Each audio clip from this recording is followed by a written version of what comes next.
Bismillahirrahmanirrahim. Assalamualaikum warahmatullahi wabarakatuh.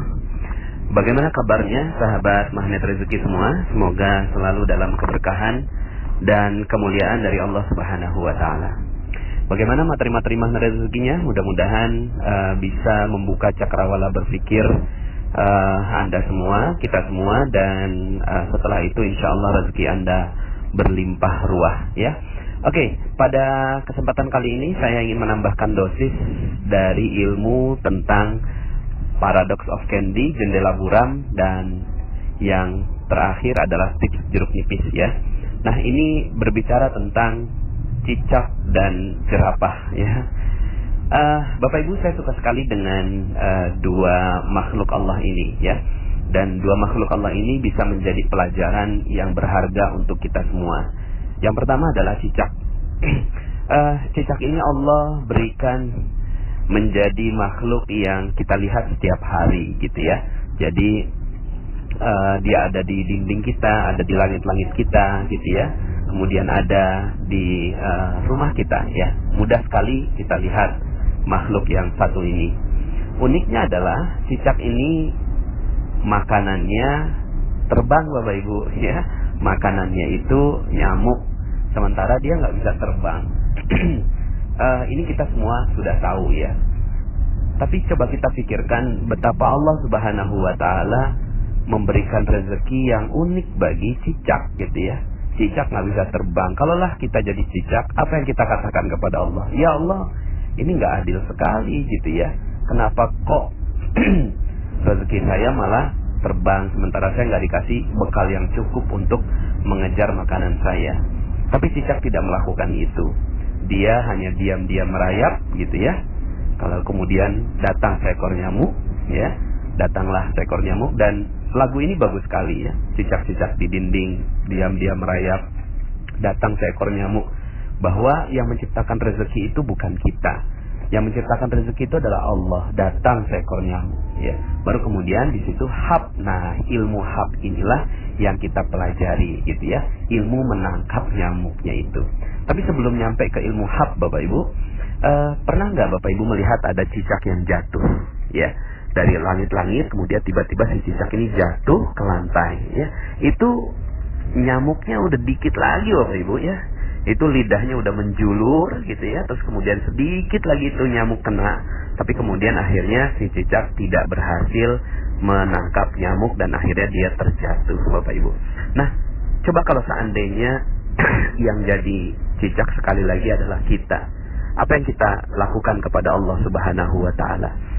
Apakah kita mengatakan demikian? Ya Allah, sungguh nggak adil. Pokoknya saya udah frustasi, saya stres, saya udah nggak mau lagi nyari makan. Ya udahlah, pokoknya terserah engkau. Kalau seandainya saya mati, terserah deh, gitu kan?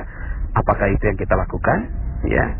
Dan sayangnya, sebagian di antara kita sering melakukan itu, Bapak Ibu. Ya. Rezeki kita memang Allah sudah desain sedemikian agar Allah tahu siapa yang benar-benar berusaha, siapa yang benar-benar bekerja, dan Allah Subhanahu wa taala ingin lihat kesungguhan kita.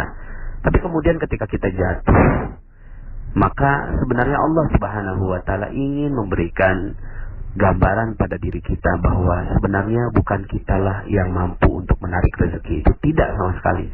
Tapi Allah Subhanahu wa taala yang berikan rezeki untuk kita. Kalau Allah mau, maka mudah saja nyamuk itu datang pada si cicak gitu ya. Nah, Bapak Ibu yang dirahmati Allah Subhanahu wa taala, akhirnya cicak ini tetap saja dia naik kembali, diam lagi ya, bersungguh-sungguh lagi, bersabar lagi untuk kemudian datang nyamuk yang berikutnya. Nah, Bapak Ibu, semoga kita bisa mengambil hikmah dari kisah nyamuk ini. Nah, kisah yang kedua, atau kisah nyamuk dan cicak ya. Kisah yang kedua adalah tentang jerapah. Saya terkaget-kaget ketika menemukan fakta ini Bapak Ibu, bahwa ternyata jerapah itu sejak waktu bayi, ketika lahir bayi ya, kakinya kan panjang sekali Bapak Ibu ya. Lalu kemudian si bayi ini langsung berusaha untuk berdiri. Tapi Bapak Ibu, oleh ibunya sendiri, ini si jerapah ditendang Bapak Ibu sampai jatuh. Bayi jerapah ini ditendang oleh ibunya sampai jatuh. Lalu kemudian Si bayi jerapah ini naik lagi, berdiri lagi, mencoba untuk berbangun lagi, ditendang lagi sama ibunya. Dia berdiri lagi, ditendang lagi sama ibunya. Berdiri lagi, ditendang lagi sama ibunya. Berdiri lagi, ditendang lagi sama ibunya. Sampai kemudian akhirnya sang bayi jerapah itu kakinya kuat.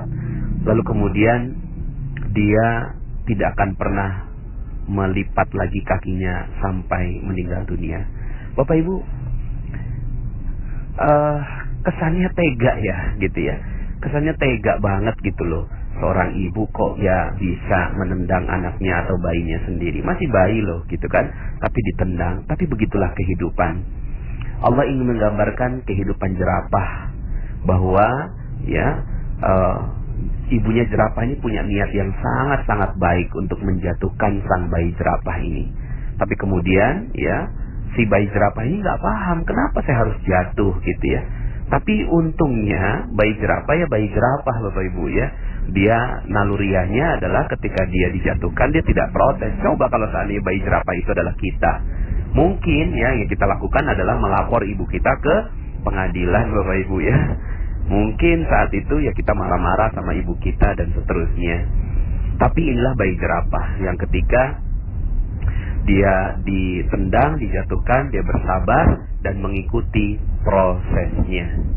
Bapak Ibu yang dirahmati Allah Subhanahu wa taala, mungkin sebagian di antara Anda yang mendengarkan audio ini ada yang sedang dijatuhkan oleh Allah Subhanahu wa taala. Ada yang sedang terpuruk nasibnya. Ada yang sedang menderita banyak sekali musibah. Ada yang sedang bermasalah dengan suaminya, dengan istrinya, dengan orang tuanya. Ada yang bermasalah dengan bisnisnya. Ada yang bermasalah dengan rekan-rekan di dalam perusahaan dan seterusnya. Ada yang mungkin uangnya diambil orang, ditipu dalam sebuah bisnis dan seterusnya. Bapak Ibu, kalau seandainya Anda menjadi cicak dan menjadi jerapah yang dijatuhkan oleh Allah Subhanahu wa taala, maka betapa bahagianya Allah. Seandainya Anda sekarang yang sedang terjatuh itu, lalu kemudian katakan kepada Allah, ya Allah, saya siap untuk naik lagi, saya siap untuk bangkit lagi, belajar lagi. Dan seandainya Engkau jatuhkan aku, maka aku siap untuk bangkit kembali. Kau jatuhkan lagi, maka kami siap untuk bangkit kembali. Bapak Ibu, betapa bahagianya Allah seandainya Anda adalah orang yang seperti itu, dijatuhkan oleh Allah. Tujuan Allah menjatuhkan Anda pasti ada maksud yang sangat-sangat mulia. Allah menjatuhkan Anda tidak mungkin jatuh sendiri Bapak Ibu. Anda jatuh sekarang ini pasti ada sebab Allah Subhanahu wa taala menjatuhkan Anda. Sebabnya macam-macam Bapak Ibu. Yang pasti satu hal, pola yang terbentuk adalah pola seperti jerapah. Allah ingin agar Anda kuat. Allah ingin agar Anda tegar. Allah ingin agar Anda luar biasa. Lalu kemudian dijatuhkan lagi. Jadi kalau Anda jatuh sekarang, berbahagialah. Berbahagialah. Kenapa? Karena yang menjatuhkan Anda adalah Allah Subhanahu wa taala. Yang menjatuhkan Anda bukan orang lain Bapak Ibu. Bukan orang lain. Kalaulah seandainya ada orang lain yang menjatuhkan Anda saat ini, yang mengambil uang Anda, yang melaporkan Anda ke polisi, yang mungkin menjadikan Anda hina, dimaki-maki dan seterusnya, dan Anda lihat bahwa semua orang yang menyebabkan itu adalah manusia yang Anda benci, yang Anda tidak suka, percaya saya Bapak Ibu, bahwa itu bukanlah manusia yang menyebabkan itu semua. Karena tidak mungkin terjadi hal-hal yang ada di muka bumi ini kecuali atas izin Allah Subhanahu wa taala. Semua terjadi atas izinnya. Semua terjadi atas desainnya. Semua terjadi atas rekayasanya. Semua yang terjadi di muka bumi ini atas seluruh perintah-perintahnya. Maka maafkan semua orang yang ada di sekitar Anda. Karena bukan karena mereka Anda jatuh, bukan karena mereka Anda tersungkur, bukan sama sekali. Tapi Anda jatuh karena Allah Subhanahu wa taala ingin melihat Anda tegar, ingin melihat Anda menemukan kesalahan-kesalahan Anda, ingin melihat Anda belajar lebih baik lagi, ingin melihat Anda menangis dan menyebut namanya. lalu kemudian Anda bangkit kembali seperti bayi jerapah yang siap untuk berdiri. Bapak Ibu yang dirahmati Allah Subhanahu wa Ta'ala, sekali lagi, jika Anda sekarang sedang berat, maka nggak usah sirami diri Anda dengan jeruk nipis, Bapak Ibu, ya. Nggak usah, ya. Sudah, lepaskan jeruk nipisnya dan terima kejatuhan Anda sebagai satu paket dari rezeki Anda. Satu paket. Fa inna ma'al usri yusra. Inna ma'al usri yusra. Sesungguhnya bersama kesulitan ada kemudahan. Sungguh bersama kesulitan ada kemudahan. Di balik kesulitan yang sedang menimpa Anda sekarang ini, ada sebuah janji Allah Subhanahu wa Ta'ala yang menginginkan Anda menjadi manusia yang luar biasa. Kuntum khaira ummatin ukhrijat linnas. Kalian adalah sebaik-baik manusia yang dikeluarkan oleh Allah Subhanahu wa Ta'ala untuk manusia yang lain. Maka tunjukkan bahwa Anda adalah manusia yang mulia. Tunjukkan bahwa Anda adalah manusia yang terbaik. Manusia terbaik bukan berarti orang yang gak pernah gagal, Bapak Ibu. Tidak. Manusia yang terbaik bukan berarti orang yang tidak pernah salah. Manusia yang terbaik bukan berarti orang yang tidak pernah berdosa. Tapi manusia yang terbaik adalah ketika mereka melakukan dosa, kesalahan, kelalaian, kehilafan, lalu kemudian mereka bangkit dan berdiri, sekedar meminta ampun kepada Allah Subhanahu wa Ta'ala dan siap untuk menerima kehidupan, babak kehidupan baru yang jauh lebih baik. Saya doakan tulus dari hati saya yang paling dalam agar Anda semua yang mendengarkan audio ini menjadi manusia-manusia terbaik di muka bumi yang siap memberikan karya terbaiknya untuk umat manusia. Terima kasih, saya Nasrullah. Sampai jumpa dalam audio-audio berikutnya. Assalamualaikum warahmatullahi wabarakatuh.